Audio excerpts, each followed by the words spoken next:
E aí galera, seja muito bem-vindo ao nosso Geocast. Muito obrigado a você ouvinte que nos acompanha desde o primeiro episódio e seja muito bem-vindo você que está chegando agora. Siga o Geocast no seu principal tocador de música para receber as novidades quando pintar aí um novo episódio. Siga também nossas redes sociais na descrição. Galera, no episódio de hoje vamos falar sobre um assunto muito interessante. Vamos falar sobre a pirataria.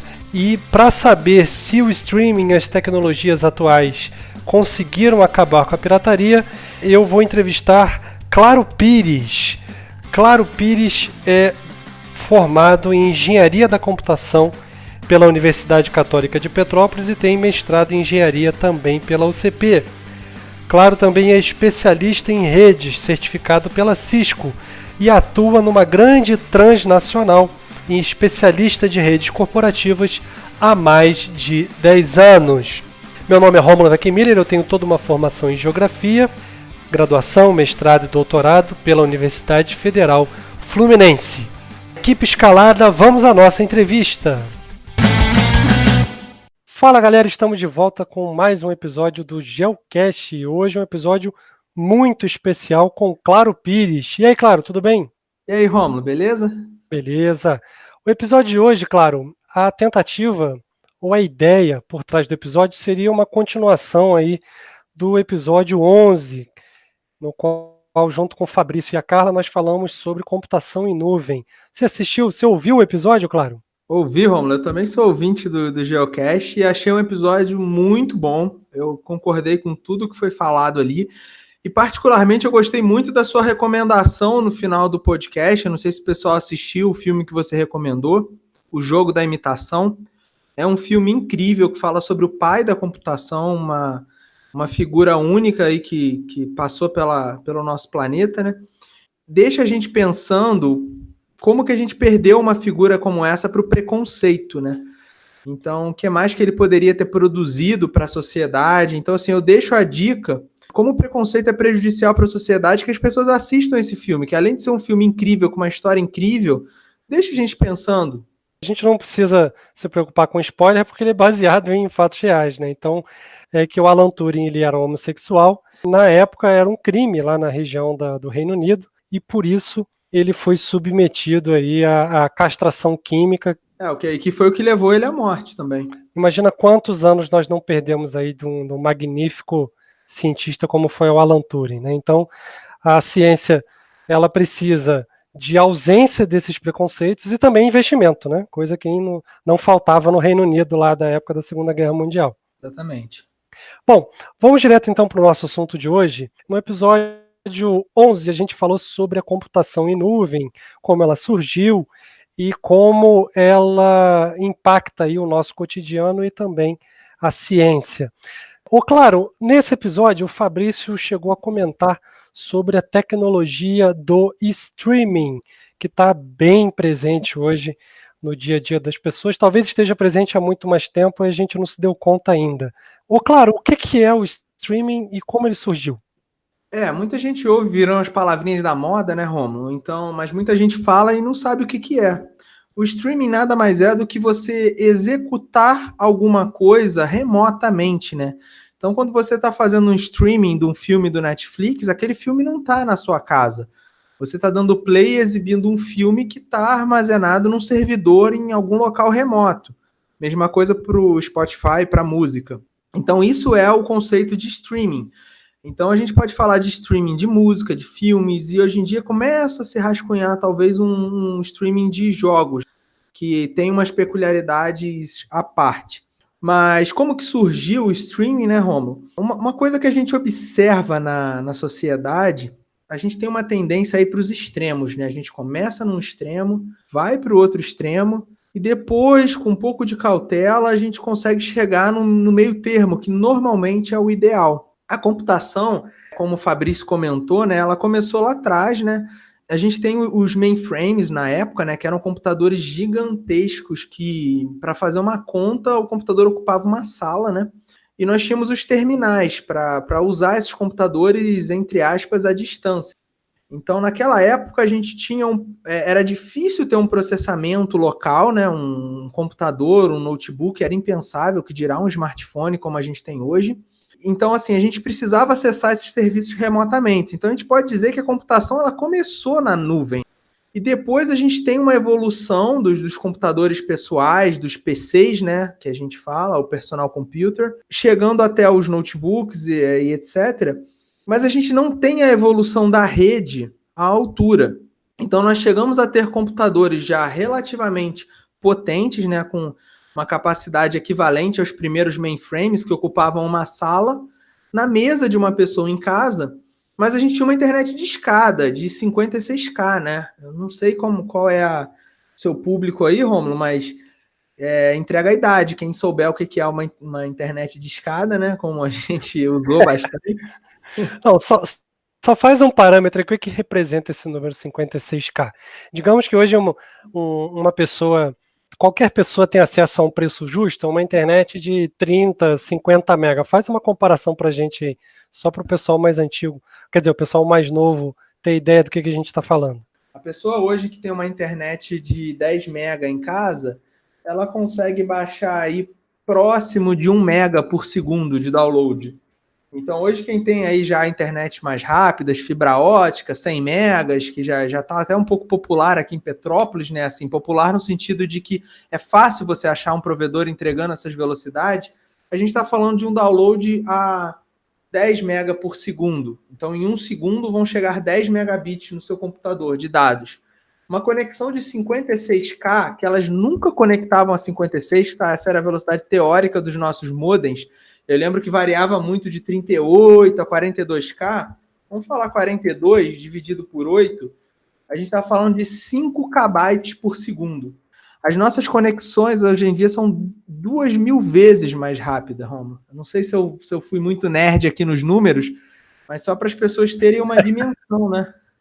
Não, é importante os números, mas as atividades que a gente faz hoje em dia, nessa época, seriam impossíveis.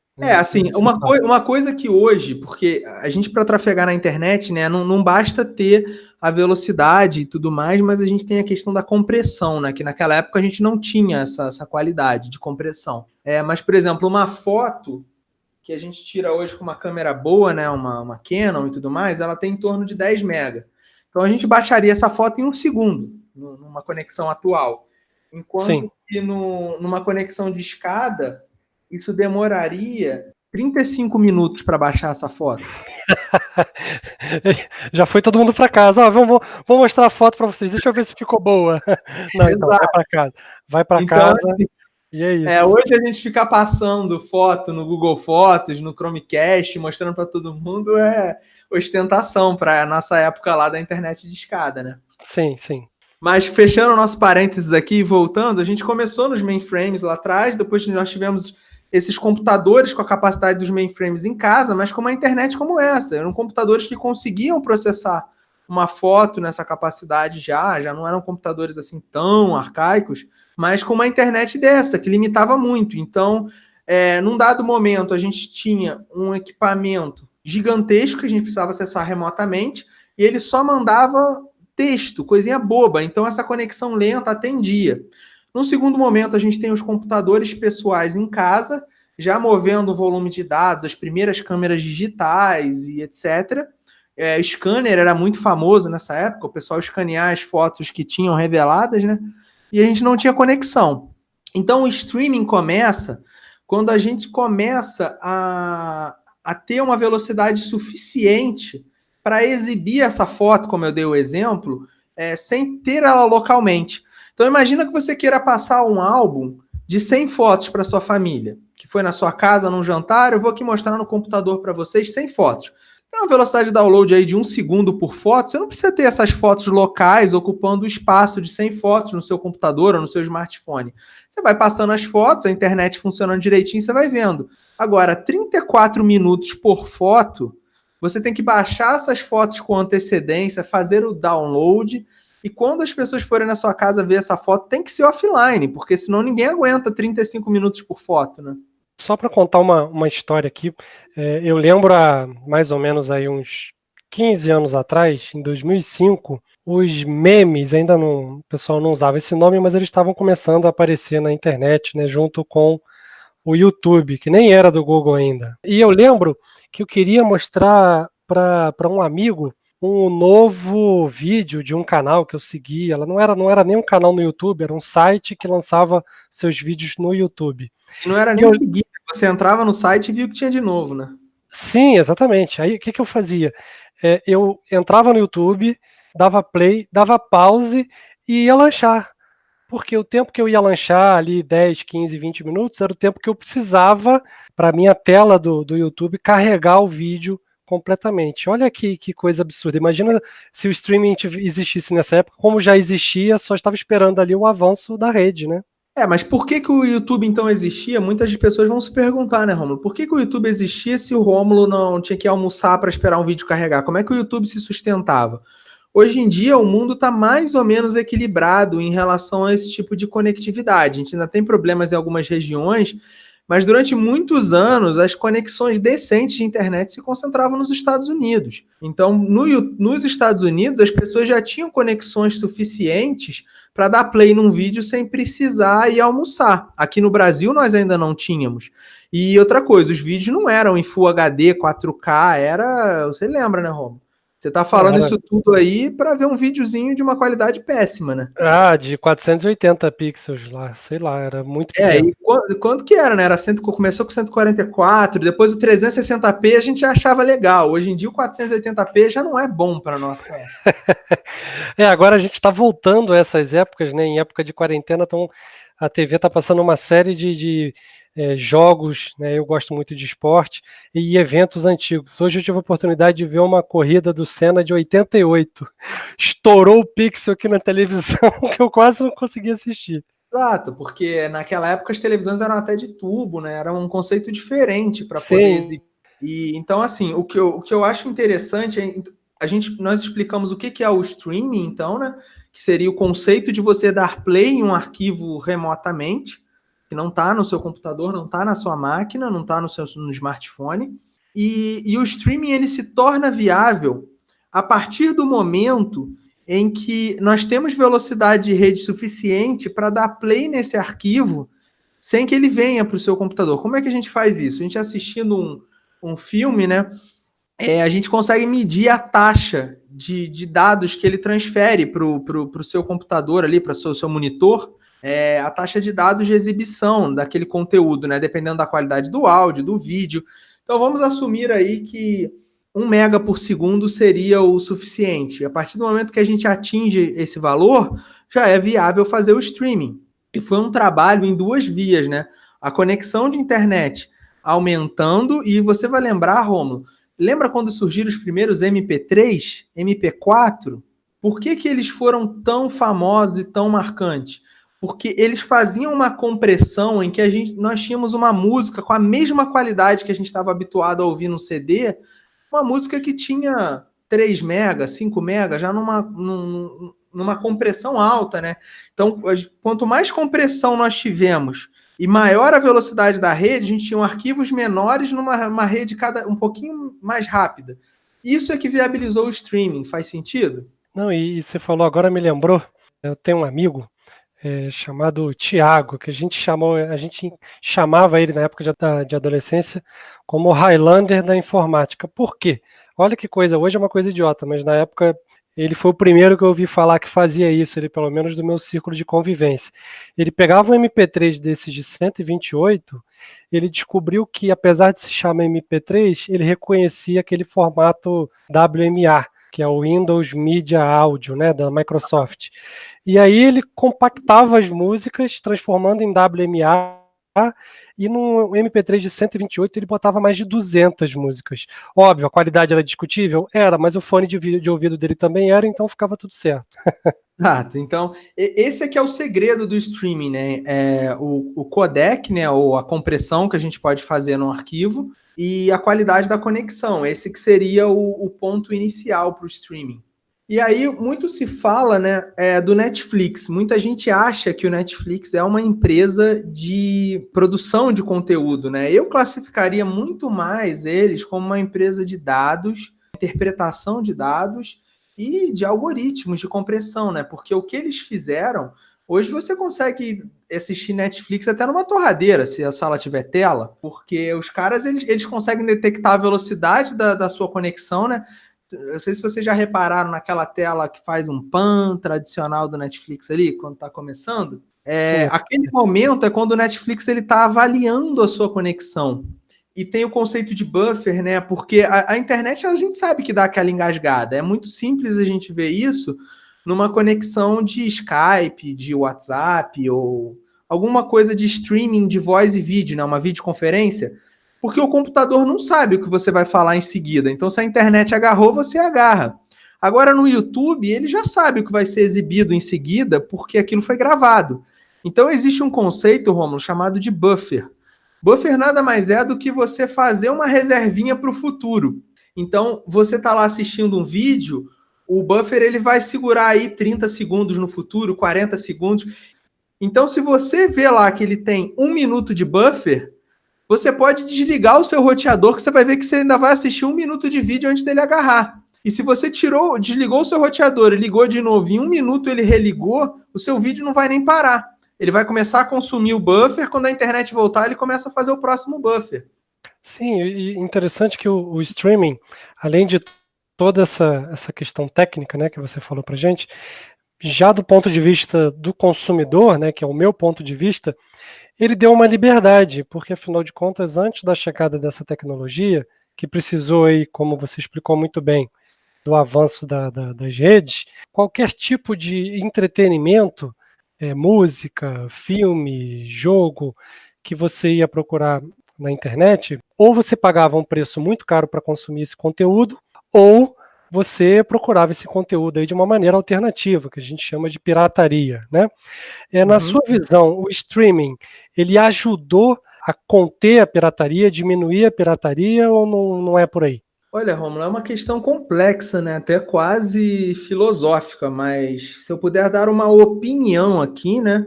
Eu acho que o streaming foi uma resposta à pirataria. No momento em que as coisas estão muito caras, as pessoas começam a parar de comprar CD, porque aí não é só uma questão de pirataria ou não, seria uma questão também de, lógico que é pirataria, mas de comodidade. Na década de 90, muitas pessoas que nem sabiam que estavam fazendo pirataria, elas preferiam comprar um aparelhinho de MP3, cabia no bolso, colocar lá 200 músicas, igual você falou que seu amigo fazia, em vez de carregar um Discman, que era muito maior e tinha que colocar o CD. Você lembra, Romulo, que o CD pulava? Era horrível, né? Você estava dentro do ônibus ou do carro, passava num buraco, a música pausava. Era horrível. Exatamente, porque aí começou a vir o conceito de buffer, como eu expliquei agora, para os CD players, né? Eles faziam buffer, eles liam um pouquinho antes do que você estava ouvindo, guardava numa memória para que se passasse no buraco e pulasse, os mais jovens vão achar isso doideira, para que a música não parasse. Então, naquele momento, ele não estava lendo o disco, ele estava executando, mas a questão da pirataria, ela entra também numa questão de conveniência.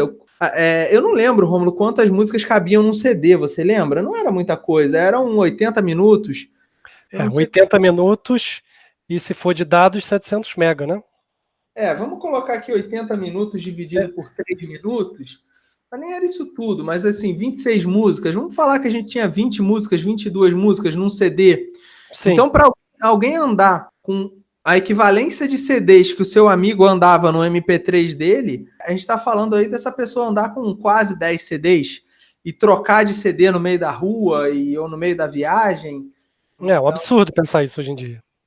Então eu acho que a pirataria ela tá intrinsecamente ligada com o streaming e o streaming e a pirataria. O streaming sendo uma resposta, né?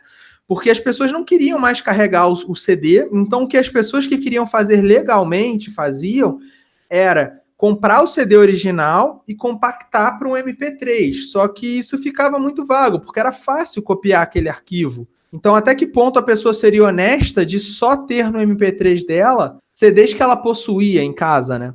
Então começam a entrar algumas questões. A mídia precisava dar uma resposta para isso. E enquanto isso, a venda de CDs caindo, né? Então eu acho que o mercado de música sofreu muito nessa época.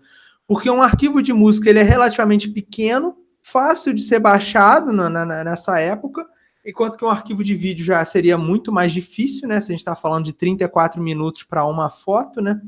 E então, assim, o streaming ele veio para responder essa questão. E antes disso, a primeira resposta eu diria que foi da iTunes Store, né? Que seria a loja de iTunes, a Apple que revolucionou esse mercado, abrindo a primeira loja de música digital, onde você poderia comprar sua música oficialmente pela loja da iTunes Store, fazer um download para o seu computador, que podia ser um macOS, eu não lembro nem se tinha iTunes para Windows nessa época. Você comprava um iPod, que nada mais era do que um disco. Hoje, para quem é mais novo, né, parece um HD externo hoje em dia, com uma telinha, e ele tinha um HD realmente dentro. Quando você segurava ele na mão, você sentia o disco girando. E aí as pessoas compravam os álbuns na iTunes Store, baixavam para o computador, sincronizavam com o iPod e ouviam na rua com o iPod. Olha a trabalheira que era para fazer algo nessa época legalmente. E não era menos trabalho a pirataria, era isso envolvido, só que não tinha o custo, né? E o streaming, além de ter contribuído, né, para a diminuição da pirataria, não sei se você vai concordar comigo, eu queria a sua opinião, até que ponto os serviços também melhoraram, seja em qualidade ou em acessibilidade, para combater essa pirataria? Isso é fato, né? Porque hoje, quando falamos de pirataria hoje em dia, e só para constar, né, um dos motivos que você me fez esse convite é porque eu sou uma pessoa 110% contra a pirataria, né? Eu tento fazer tudo da forma legalmente na internet, né? E hoje em dia é relativamente fácil você fazer tudo correto na internet. Mas se você voltar para a década de 90, muitas pessoas nem sabiam o que era um Windows original e como é que você ia ter acesso a um revendedor da Microsoft no interior do Brasil ou no interior da África e tudo mais. Não existia internet como existe hoje. Nós passamos por uma época em que as pessoas tinham computador em casa e não tinham internet. Eu, sinceramente, na minha cabeça, o Windows eu já tinha visto sim, mas na minha cabeça, CD original de PlayStation 1 é uma lenda. Eu, sinceramente, eu acho que eu nunca vi. Então, é porque quando a gente fala de consumir algo físico, é muito complexo a logística para você entregar de um lugar ao outro do mundo, os impostos envolvidos, e como é que a loja americana do interior do estado vai fazer um estoque de algum jogo se ela não sabe que vai vender? Se vai vender, né? Então, quando a gente fala de streaming ou de compras digitais, a gente tem um estoque centralizado que a gente acessa esse servidor lá e baixa, gera uma cópia, né? Existe custo, quantos CDs você vai produzir, para onde você vai enviar esses CDs. O combate à pirataria ela é quase tão antiga quanto a digitalização das coisas, né? Não quer dizer que essas pessoas faziam isso pelo simples prazer de piratear, não. Tinha uma série de dificuldades de acesso a coisas originais, seja de logística ou seja de preço, que hoje já não se justifica mais, né? E muita gente não sabia nem que estava pirateando, achava que era normal comprar um DVD player para assistir vídeo que comprou no DVD no camelô. E uma resposta que às vezes a gente ouvia nessa época, mas todo mundo faz. Não é porque todo mundo faz que está certo, mas por outro lado, os fabricantes eles têm que entregar um produto que seja acessível para a população, né, no geral. Ele tem que ser localizado, vamos botar dessa forma. Não adianta você vender um produto a $50, que são 50 moedas para um americano, e hoje que a gente tem o dólar aí a, sei lá, se bobear já beirando os R$ 6 no Brasil, entendeu? São 300 dinheiros, né? O que eu estava falando sobre os serviços é exatamente isso. Os serviços hoje eles são extremamente competitivos. Às vezes a pessoa ela nem pensa em piratear porque você consegue um serviço de streaming com um grande catálogo de livros, de filmes, de música, não sei o que te interessa, a R$ 9,90, R$ 19,90. Às vezes você consegue um plano para colocar mais pessoas dentro dessa assinatura, ou seja, acaba saindo mais barato que você piratear, se você parar para pensar, né? Porque você está ali num serviço que se você quiser assistir 10 filmes no mesmo dia, você pode. Às vezes tem filme que você nem imaginava que você estava com vontade de ver, coisa que você está descobrindo, que antes, quando você vivia ali de pirataria, você já direcionava o seu consumo. Eu quero assistir o filme A, B ou C. Agora a possibilidade até de conhecer outras coisas, filmes e seriados do mundo inteiro. Você imagina que um seriado espanhol como La Casa de Papel faria sucesso na época da pirataria da internet? A gente consumia os produtos aí, como se diz, o mainstream, o que estava fazendo sucesso no mundo, né? Ninguém descobria nada. Inclusive, eu sou uma pessoa que gosta muito de games, né? Acredito que você também. Hoje você tem plataformas de games que são gratuitas, né? E dentro dessas plataformas, até como um chamariz, né? Um chamativo ali para a pessoa conhecer a plataforma, eles oferecem semanalmente jogos gratuitos. Né? Então, Sim, mesmo que você não tenha um computador hoje muito bom, você cria uma conta lá, vai pegando esses jogos gratuitos, mesmo sendo jogos pesados. Daqui a um ano você comprou uma máquina nova, pronto, tem lá uma biblioteca inteira para você jogar. Então, isso é incrível, né? Eu lembro assim de como que, bom, a gente pode elaborar muita coisa sobre isso, mas como que era complicado, né? Quando você perdia alguma coisa, você perdeu um computador e perdeu um monte de coisa que está ali dentro. Perdi o meu videogame, para onde foi meu save, ou foi isso, ou foi aquilo. E hoje em dia, com nuvem, basta você comprar o mais novo, o mais moderno, ou se o seu, infelizmente, quebrou, aconteceu alguma coisa, quando você comprar outro, você coloca o seu login sem e tá tudo lá, né? Então, exatamente. O jogo vai salvando em tempo real no local e na nuvem. sim. Eu sou muito fã de Nintendo, né, Romulo? É algo que eu gosto e é interessante porque o japonês ele é muito fechado, né? Eu não tenho muito tempo para jogar jogos, muito menos do que eu gostaria hoje em dia. Então, o pouco tempo que eu tenho, às vezes, é para onde eu olho é para Nintendo. E a Nintendo foi uma das últimas a acessar essa biblioteca por streaming e por loja online e tudo mais. Se você olhar no tempo aí, a Microsoft e a Sony já estavam anos-luz na frente da Nintendo em relação a isso. Mas é uma coisa cultural do japonês, né? Então isso é interessante, porque com a popularização da internet, do streaming, desses trabalhos colaborativos, né? Você começa a se deparar com essas questões. Agora, durante a pandemia, a gente está vendo muita dificuldade no Japão em trabalhar de casa, porque culturalmente eles valorizam muito o papel assinado, estar presencialmente no escritório. Eles ainda usam fax no Japão, Romulo. Ninguém imagina isso num país extremamente avançado como eles, né? Eu acho que eu nem sei usar. Eu também acho que eu só vi usando assim em prova de conceito, né? Porque na faculdade, porque não fez parte da nossa realidade. Mas é algo que é crítico para eles até hoje. Eles usam essas ferramentas. É uma questão cultural deles. Então, não necessariamente cultura e tecnologia andam juntos, né? Então, a Nintendo ela ainda é muito travada em relação a isso. Eu lembro que um videogame que me marcou muito, né? Foi o Nintendo 64. E a minha mãe nem cogitava que eu tivesse videogame, porque diziam que ia ficar maluco jogar videogame. Então, pela falta de comunicação naquela época, essas teorias da conspiração. Hoje é muito fácil você quebrar uma teoria da conspiração, você abre no Google, né? E mostra para a pessoa que ela está errada. E quando a sua mãe entra com uma ideia dessa, e quem é que vai tirar isso da cabeça dela? Tinha aquela, né? Quando você começava a jogar videogame e a televisão dava algum problema logo depois. Tá vendo? É o videogame que tá estragando a televisão. Exatamente. Como é que você vai quebrar uma teoria dessa? Então, assim, nós jogávamos videogame quando os parentes vinham de São Paulo, né, e tinham videogame. Então, o videogame lançado em 93, 94, se eu não me engano, nós fomos ter o primeiro contato com ele em 96. Então, assim, isso é inimaginável hoje em dia. O lançamento do novo PlayStation, todo mundo assiste por streaming, legendado ao vivo, com comentário do youtuber XYZ. Então, assim, Sim. o streaming ele mudou o mundo. A pandemia que a gente está tendo hoje, sem internet, sem streaming, sem videoconferência, eu e você estamos gravando esse podcast remotamente, ambos seguros, né? Agora, claro, tem alguma estimativa do prejuízo que a pirataria causa nas indústrias hoje em dia? Ou é impossível de estimar?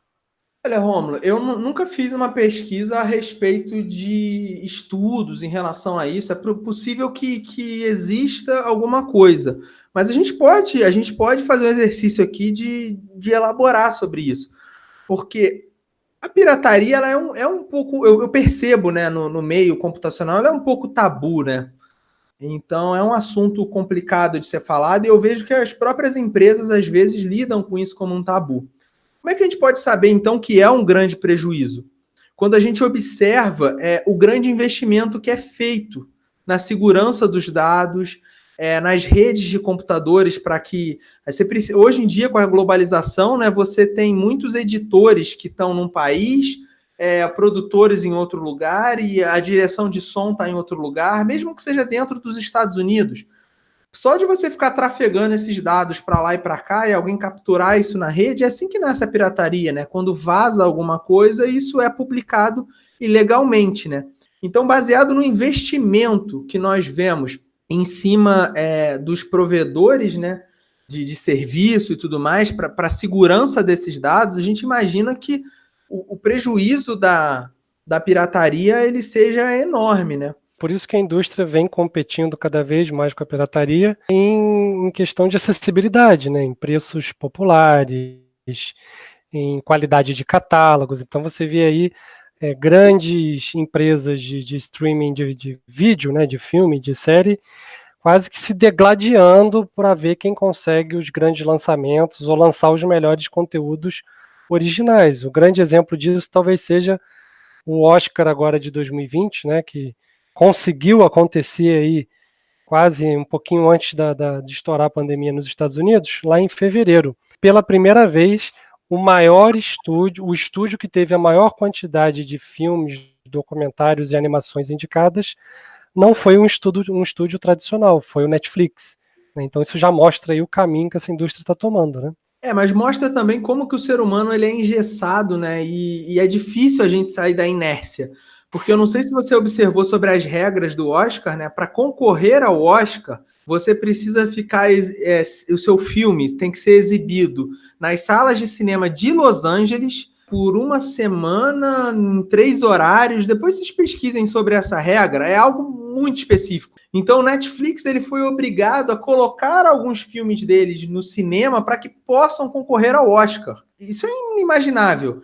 Você pensar que você tem que fazer uma indústria nova, se adaptar a métodos antigos para que possa concorrer aos mesmos prêmios.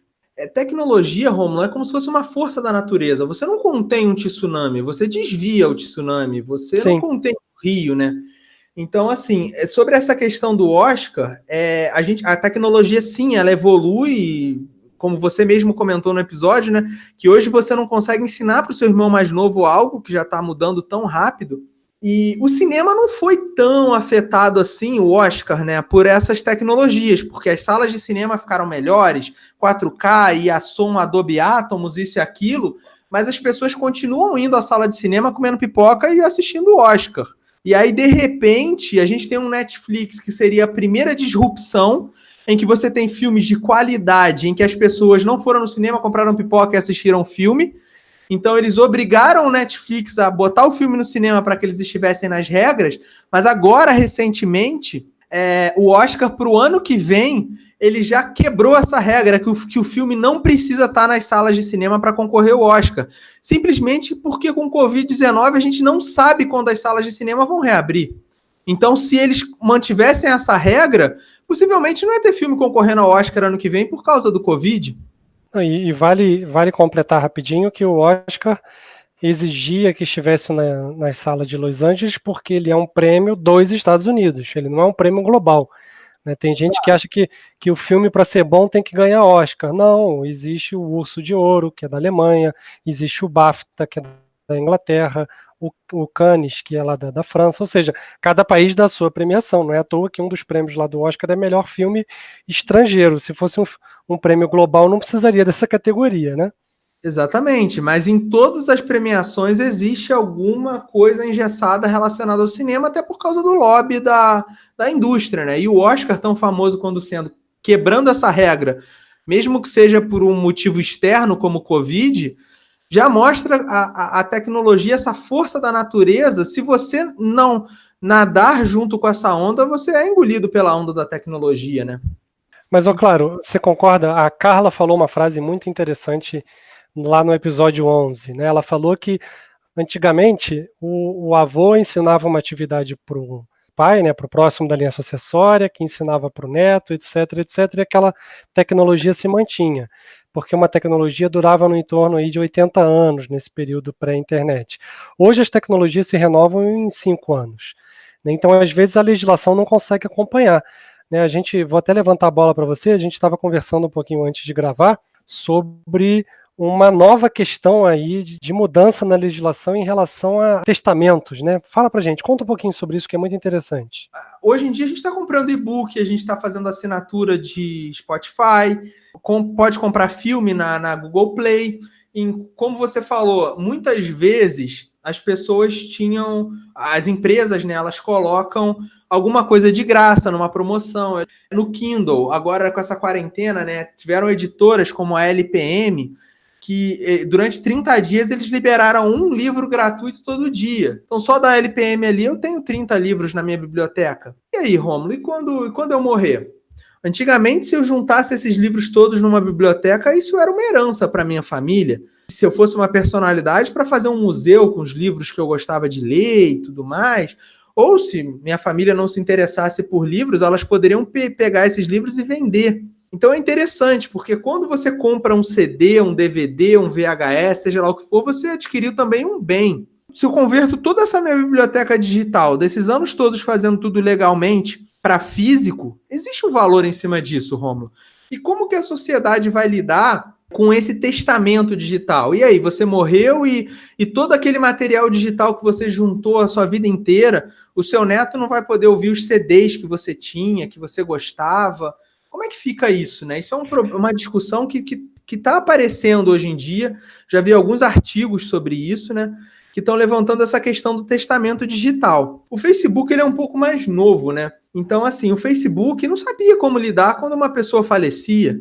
Como é que ficava aquele perfil daquela pessoa? Quem acessava? Quem tinha senha? E aí, se você entrasse em contato com o Facebook dizendo que um parente próximo seu faleceu e você quer ter acesso à conta dele do Facebook, o Facebook pode dar esse acesso ou pode não dar? Ele está quebrando privacidade? E aí, será que o seu parente queria que outras pessoas tivessem acesso à vida digital deles? Então o Facebook hoje, ele coloca, eu não lembro exatamente o termo, Romulo, mas ele coloca a conta como sendo uma conta legada, uma conta histórica. Eu não sei exatamente o termo que o Facebook usa, mas o Facebook hoje ele tem um mecanismo para lidar com as contas que ficam lá e para a gente saber que aquela pessoa já faleceu. Então a tecnologia ela resolve muitos problemas, mas faz a gente lidar com problemas que não existiam antes da gente ter acesso àquela tecnologia. Então, hoje tem se discutido muito sobre esse testamento digital. E aí, eu quero que a minha família tenha acesso a todos os livros que eu já li, eu quero deixar isso para frente,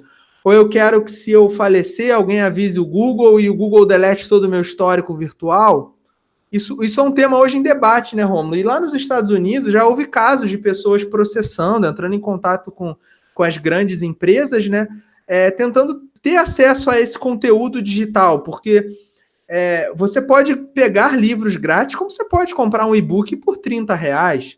E aí, você tem 100 e-books de R$30, você tem um patrimônio ali. Você passa uma vida aí gastando dinheiro em e-books, né, para abolir o papel da sua vida, e aí você quer deixar de herança para sua família, mas digamos que ninguém sabia a sua senha no momento que você faleceu. E aí? Tem que ter uma maneira de você entrar em contato com essa empresa que dava esse serviço para a pessoa falecida e ver o que vai fazer. Então, enquanto a lei não evoluir junto com a tecnologia, o que na minha visão, é impossível, ela vai estar sempre atrasada, a gente vai ter esses dilemas. E o pior, a gente nem sabe os dilemas que a gente vai ter daqui para frente. Eu, por exemplo, antes de conversar com você, ainda não tinha parado para pensar sobre essa questão do testamento digital. E são coisas assim disruptivas, né? O Uber não deixa de ser um tipo de streaming. Você está fazendo um streaming de um carro, vamos ser assim, benevolentes com a minha comparação, mas olha que desperdício você dirigir um veículo de 1 tonelada para levar um ser humano de 70, 80 quilos e você largar aquele veículo de 1 tonelada parado, esperando você trabalhar o dia inteiro para te levar de volta para casa e ocupando o estacionamento, gerando trânsito. E o Uber ele vem justamente que você não precisa manter um carro, fazer manutenção, trocar pneu. Então, a gente estava falando sobre, no episódio 11, né, o seu amigo estava falando sobre os armazenamentos na nuvem, a complexidade que é gerenciar aqueles computadores e hoje em dia é muito simples você simplesmente alugar esse espaço na internet. Já vi um estudo também falando que já nasceu a última pessoa que vai ter carteira de habilitação, que carteira de habilitação no futuro vai ser algo reservado para militares ou alguma coisa muito específica, porque a inteligência artificial vai dirigir os carros. E é muito perigoso um humano dirigindo, que pode estar embriagado ou alguma coisa assim. É muito mais seguro deixar a máquina dirigir, que ela vai tomar as decisões corretas. Então, assim, o streaming ele é muito disruptivo. Você manter uma biblioteca, um cômodo da sua casa cheio de livros, empoeirando, te dando alergia, sendo que você pode carregar sua biblioteca inteira num Kindle dentro de uma bolsa pequena. Então, assim, é muito diferente. Então, ela cria soluções, sim, mas ela também cria situações em que a gente tem que parar e pensar em cima delas. Para a gente já começar aqui a levar nossa discussão para um ponto final, a gente falou bastante coisa sobre o streaming, eu não tinha nem parado para pensar ainda no Uber como um streaming, e você tem toda a razão. Na verdade, você está ali usando sob demanda e não é proprietário daquele carro e diminui os custos, então realmente faz todo sentido e eu acho que o futuro é mais ou menos isso que você está falando. Mas, claro, eu queria saber de você o seguinte, você acha que essa tecnologia um dia vai conseguir erradicar a pirataria do mundo, ou a pirataria vai estar sempre ali permeando a tecnologia ou até um passo à frente? A tecnologia sendo uma força da natureza, né, você não consegue barrar ela. As empresas elas têm que se adaptar e o ser humano ele tem que escolher não fazer a pirataria, porque nós sabemos que psicologicamente proibir alguma coisa é muito complicado, né? E o prejuízo da pirataria ele não é apenas do sentido das pessoas estarem com acesso aos filmes e distribuindo e tudo mais. Você pode ter uma rede de streaming maravilhosa, que todo mundo acesse o Netflix, e você vai lançar o seu filme no Netflix, todo mundo vai assinar e assistir. Mas você já imaginou se esse filme ele vaza antes da hora? E é um filme muito esperado? Mesmo as pessoas tendo acesso ao streaming, isso pode vazar no YouTube, pode vazar de N formas, em videozinhos, trechos no WhatsApp. Então, isso pode gerar um prejuízo enorme, né? Então, eu vejo que as empresas elas têm que investir cada vez mais em segurança digital, na educação dos seus funcionários, porque hoje nós vemos que, tendo toda a tecnologia do mundo, o maior impacto, o maior ponto de falha são sempre os humanos, né? Então, assim, nós temos alguns exemplos até para falar sobre isso. Um exemplo famoso seria um acidente espacial, eu não lembro exatamente qual foguete que foi, mas que o foguete explodiu no lançamento, porque parte da pesquisa e do algoritmo foi feito no sistema métrico e a outra parte no sistema imperial. Então, a gente está falando de metros por segundo para milhas por hora do outro lado. Então, assim, o computador ele fez tudo certo, o humano é que imputou o dado errado. E aí nós perdemos um foguete. E no sentido da segurança digital, né? A sua empresa, a sua tecnologia, ela não é mais segura do que o seu elo mais fraco. Então não adianta nada você ter computadores, um sistema de segurança digital perfeito, se o teu funcionário está fazendo live lá no Instagram e mostrando a tela do computador e mostrando o que ele está fazendo. Então, assim, isso é muito perigoso, né?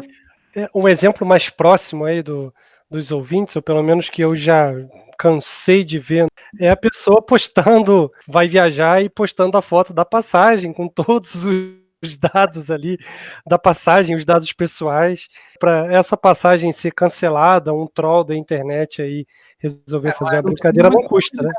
Recentemente a gente tem o nosso general Heleno, né, que publicou uma foto do exame de Covid-19 dele, que tinha o CPF, tinha todos os dados, o pessoal assinando o Globoplay no nome do cara e postando no Twitter. Essa eu lembro. E ele era de gerente de segurança, não era? Exatamente. Um dos ministérios dele é o de segurança. Ai, muito bom. Teve a Dilma também fazendo uma live no Instagram, né, que ela não sabia que ela estava fazendo live, você viu esse? Não, esse eu não vi. E ela tava falando, não sei se era com a filha dela no telefone, mas eu apertei só esse botão. Não, você tá online, eu não tô online. E o pessoal tentando avisar ela que ela tava online e ela tava ao vivo. Quantas e quantas vezes a gente já viu foto, o pessoal gosta de tirar selfie no espelho, né? e aparece alguém pelado do lado que a pessoa nem viu que saiu na foto. Então, assim... Videoconferências de trabalho, pessoas que esqueceram de desligar a câmera e foram no banheiro carregando o celular. Exatamente. É o que não falta hoje em dia com essa movimentação em massa para o home office, né? São esse tipo de falha. Então a pirataria, na verdade, ou ela vai estar sempre um passo à frente, ou ela vai estar lado a lado. Para resumir, o que você está dizendo para a gente é que se a pessoa ou um grupo de pessoas estiver mal intencionado para tal, ele vai conseguir fazer essa pirataria. É engraçado, né, cara? Porque a pirataria já chegou até no Uber. Teve um caso recente que aconteceu assim, eu vou anonimizar as pessoas. Eu estava conversando com uma pessoa e ela me perguntou que o Uber estava cobrando mais caro de uma amiga dela porque teve trânsito e me perguntou se isso era possível. Eu falei, não, é possível, o Uber ele tem tarifa dinâmica, ele calcula isso, então reporta lá um problema para o Uber que eles vão avaliar o seu caso no aplicativo. Aí a pessoa, mas que aplicativo? O aplicativo do Uber, você entra lá na sua conta e reporta. Ah, não, mas... Aí ficou aquela dúvida, eu falei, me mostra como é que você pede o Uber. E a pessoa pegou e abriu o celular no WhatsApp, tem um grupo lá do Uber, sei lá o quê, e que a pessoa coloca lá, que quer ir para tal lugar, quem é o motorista mais perto, o motorista dá o preço e simplesmente vai. Então, assim, eu fiquei chocado com isso, Romulo. É o famoso Uberata. E aí virou uma terminologia, né? Como a gente fala de N coisas. Então o cara fala assim: eu vou fazer um Uber ali, vou levar alguém no aeroporto. Não necessariamente a pessoa está usando o aplicativo do Uber, mas como para facilitar o entendimento, eu estou fazendo um Uber. Então, para muitas pessoas, isso virou um adjetivo e não necessariamente está usando a plataforma do Uber. Olha, eu vou ser bem sincero para você. Depois que eu descobri a sacanagem que o iFood faz com os entregadores, principalmente, né, usando a figura dos entregadores como o slogan da empresa, e no contrato lá entre o entregador e o iFood diz que ele não se responsabiliza, que não é funcionário do iFood, e o entregador que se exploda, para usar uma versão aí, uma frase possível de entrar no podcast, eu uso o iFood só para ver cardápio. Eu escolho, vejo o cardápio, ligo ou mando uma mensagem se tiver um WhatsApp à empresa e peço direto para o dono do restaurante. Rômulo, o bom da tecnologia é dar opções para gente, né? E teve um caso até famoso do iFood, né? Não sei se você viu em São Paulo, que o entregador ele foi na casa da pessoa e entregar uma pizza, e na saída ele roubou o cachorro da pessoa, enfiou dentro daquela mochila da pizza, aquela mochila vermelha que eles andam, e foi embora com o cachorro nas costas.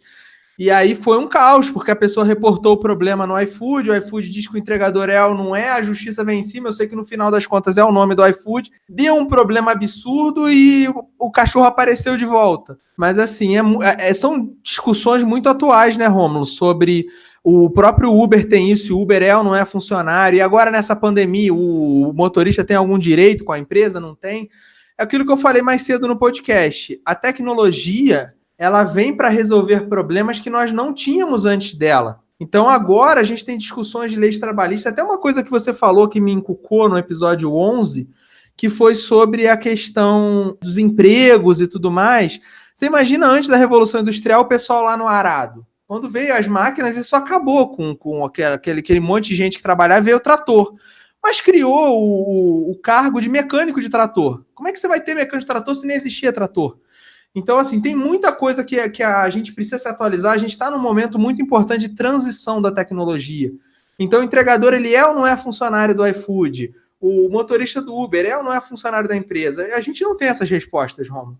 Mas a gente precisa se debruçar sobre esses temas e, justamente, o maior protesto que existe é o do cliente. Se o cliente não está comprando e não está usando, é aí que a empresa vai tentar entender por quê e descobrir os motivos e mudar, né? A partir do momento que eu descobri o que o iFood fazia, ao meu entender, errado, eu parei de usar esse serviço. Se mais pessoas, mais Rômulos estiverem por aí e começarem a tomar essa atitude, o iFood vai ter que se posicionar e, de repente, rever suas próprias políticas. O que a gente precisa das empresas é que elas elevem essa segurança digital, né? E que elas tornem cômodo para as pessoas hoje usar um streaming ou algum meio. Hoje em dia você vai falar para alguém, você quer comprar um CD ou você quer comprar o álbum? O CD já está datado, né? Mas você quer comprar o álbum do fulano? Não, porque tem no Spotify. Hoje o Spotify e os serviços de streaming de música, né? Os seus catálogos são muito semelhantes, eles têm de tudo. Inclusive no Spotify é muito fácil, se você tem uma banda, você publicar as suas músicas lá no Spotify e ganhar algum dinheiro. E o seu álbum pode ser ouvido do outro lado do planeta, enquanto que se você tem uma banda pequena, quando que você ia imaginar produzir um CD e distribuir esse CD no interior da Alemanha, por exemplo? Eu digo que o Spotify ele democratizou aí o acesso e a produção de conteúdo. Exatamente. E aí, quando a gente vira para a parte de vídeo, né, a gente ainda tem os estúdios muito fechados, enquanto que, como todas as gravadoras meio que acertaram com os grandes players, né, do mercado da música, no mercado do vídeo, a HBO ela nunca liberou o conteúdo dela para outros streamings, né, porque a HBO sempre teve na manga essa questão de publicar o próprio HBO Go, né, que nós vemos hoje, só que por um tempo a HBO ela já tinha o serviço de streaming com todo o seu material lá dentro, mas você só tinha acesso ao serviço de streaming se você tivesse uma assinatura da HBO, de TV a cabo. Então, assim, uma pessoa que não tinha TV a cabo ou não tinha o pacote da HBO, ela não poderia comprar só o streaming.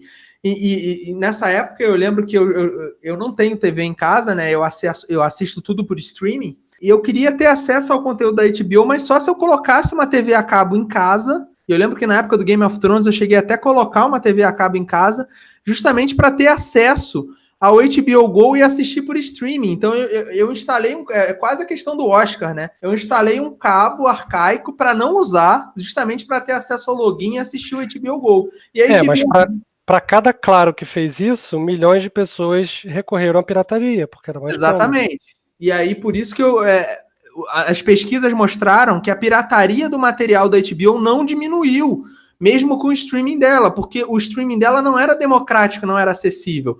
Então, hoje em dia, como é que funciona? A gente tem tanto streaming que se as pessoas forem pagar por tudo, é uma discussão que nós tivemos até no passado, né, Romulo? Quanto custam as assinaturas? A pessoa tem o Amazon Prime, ela tem o Spotify, ela tem HBO Go, tem Netflix. E quanto que custa isso por mês? É muito caro. A tendência com a pulverização desses serviços de streaming, que é o que está acontecendo agora, ou a pessoa escolher aqueles que para ela que ela não abre mão, que são muito queridos, ou a pirataria voltar a aumentar. Então eu acho que aí uma opinião do Rômulo, não sei se você concorda, eu acho que quanto mais aumentar a pulverização no mercado de streaming e mantiver os preços atuais, né, a não ser que essa pulverização acompanhe aí uma redução de preços, mas caso não acompanhe, eu acho que a tendência é aumentar a pirataria e a indústria, ou ela vai voltar atrás, ou ela vai ter que olhar para o Brasil com um carinho maior, porque então, o poder aquisitivo aqui é um impeditivo muito grande. O brasileiro ele caiu no gosto da internet, né? O brasileiro, pela questão da sátira, do meme, alguns amigos gringos meus até brincam falando que nós somos a Rússia latina, né? A Rússia das Américas. Por quê? Porque quando a gente tem os vídeos nossos de pegadinha, o pessoal colocando bombinha no pneu e explodindo o mecânico lá no alto, rindo disso, eles acham surreal essas coisas. O Brasil, eu não tenho as estatísticas em mãos, Romulo, mas nós somos o segundo ou terceiro maior usuário de internet do mundo. A gente perde aí para Estados Unidos e possivelmente China, mas a China tem uma internet muito controlada, né? Um outro ponto também, Romulo, que a gente acabou não comentando nesse podcast, mas que é importante falar aqui na conclusão, que seria o marco civil da internet. Vamos dizer que isso seria a constituição da internet no Brasil. E esse marco civil, ele diz que a rede ela tem que ser neutra. E você não pode cobrar por um dado que seja de A ou B, você não pode fazer uma tecnologia, por exemplo, de priorizar um tráfego de YouTube e piorar o tráfego de Netflix. Eu não tenho conhecimento jurídico para dizer qual o caminho que as operadoras estão fazendo para ter essas promoções de WhatsApp grátis, Netflix grátis, porque até onde eu entendo, isso de certa forma fere o marco civil. E por que isso é importante? Porque essa neutralidade de rede ela é essencial para a gente, para aparecerem novos serviços. Porque se você tem aí o Netflix que não consome da franquia, por que você vai contratar o concorrente do Netflix que além de você ter que pagar a mensalidade, você ainda tem que pagar os gigabytes do seu do seu plano de dados, né? O meu irmão que está em Portugal, é doideira você olhar os planos de celular. Por exemplo, quem tem até 26 anos paga menos da metade do preço num plano de celular do que uma pessoa que tem 27. Você já imaginou você entrar numa operadora no Brasil e porque você é menor de 26 você vai pagar barato, porque você é maior de 26 você vai pagar mais caro? Isso não existe. Então, assim, o nosso Marco Civil, ele garante muitos direitos para nós brasileiros. E é uma legislação muito avançada. O Brasil, ele está muito à frente nessa questão de tecnologia. É importante demais essa presença brasileira para fazer com que o mundo olhe para a gente.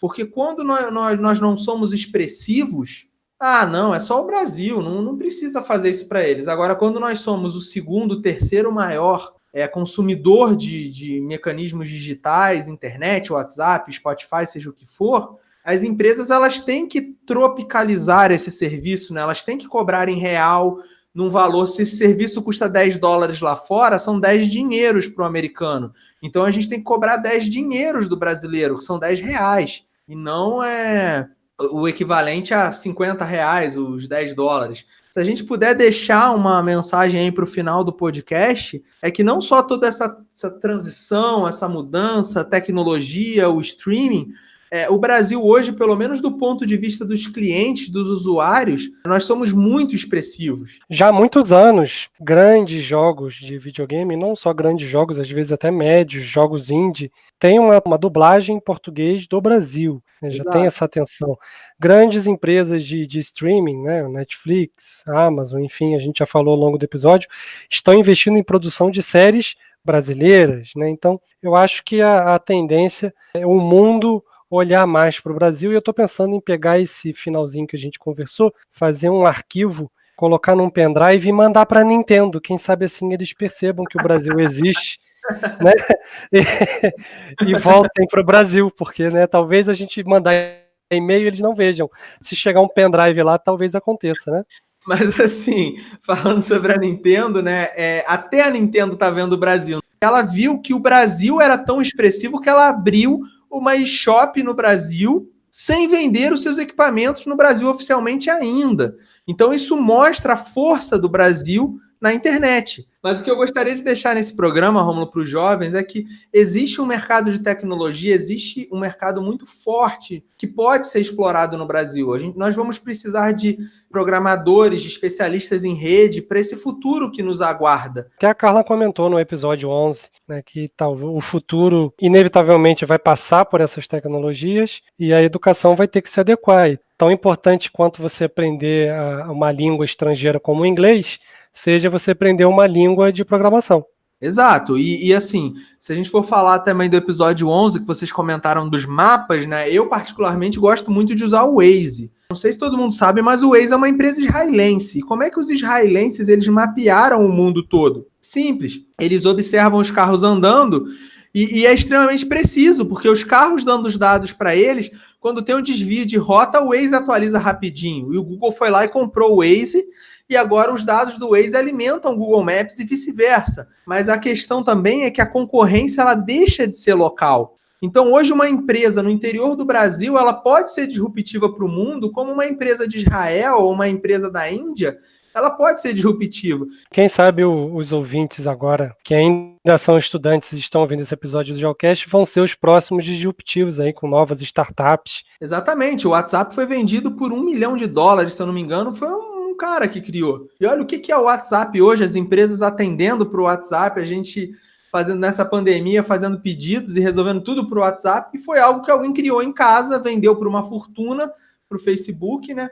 Com um pouquinho de conhecimento e disciplina, dá para mudar o mundo de dentro de casa. Muita competência e um pouquinho de dose de sorte, né? Também de estar na hora certa, no lugar certo, e ninguém ter tido a mesma ideia que você antes.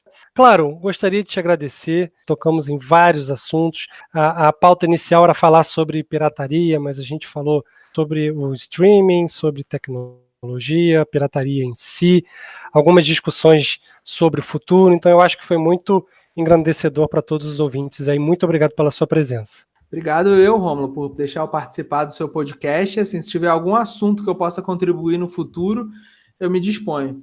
Pode ter certeza que falou em tecnologia, eu vou entrar em contato e a gente vai fazer mais um episódio. Falou, um abraço! Beleza, obrigado, Rômulo, um abraço. No programa de hoje vimos que o streaming ajudou a diminuir a pirataria, mas ela ainda existe.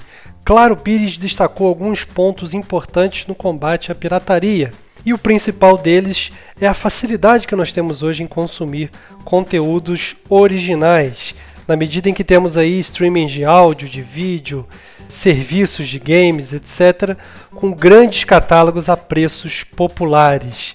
Talvez essa seja uma alternativa interessante para combater a pirataria, afinal de contas, ela gera um grande prejuízo à indústria do entretenimento.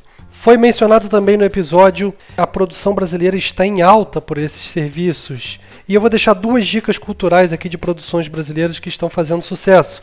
A primeira delas é a série de televisão Homens, criada por Fábio Porchat, em parceria com o canal Comedy Central, que está disponível no streaming de vídeo Amazon Prime. A outra é o desenho Irmão do Jorel, criada por Juliano Henrico, em parceria com o canal Cartoon Network, e está disponível no streaming do Netflix. Esse último, inclusive, vale muito a pena. É o desenho brasileiro que mais fez sucesso no mundo através do canal Cartoon Network. Vale a pena você, em todas as idades, conhecer. É isso, galera. Muito obrigado a você que chegou até aqui. Te vejo na próxima. Valeu. Falou.